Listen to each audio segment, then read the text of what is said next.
guys! So, welcome back to my channel. So, today, turuan ko lang kayo kung paano gumamit ng washing machine dito sa Amerika.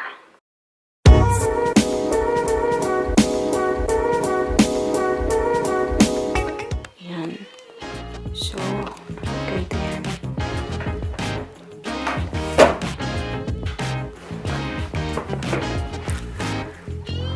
Load nyo lang yung mga nalaban nyo.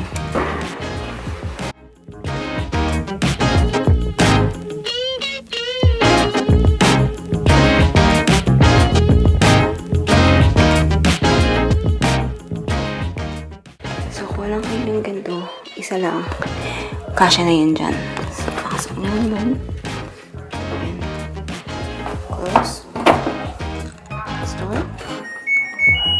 Use your normal.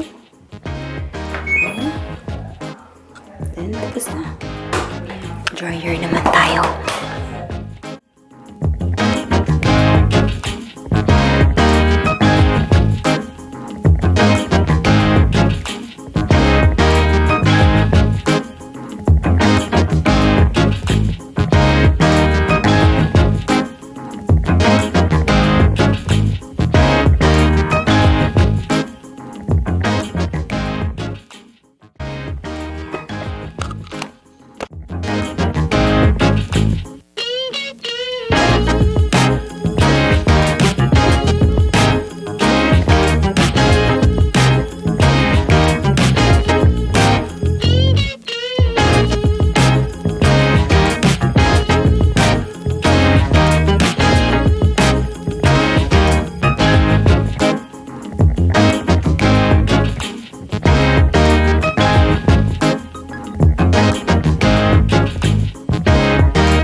Sit and wait, and then your laundry will come out dry and hot, so you can just go ahead and rest while waiting for it.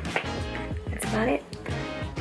So please like and share and subscribe and hit that notification bell if you'd like to be notified every time I upload a new vlog. So thank you for watching.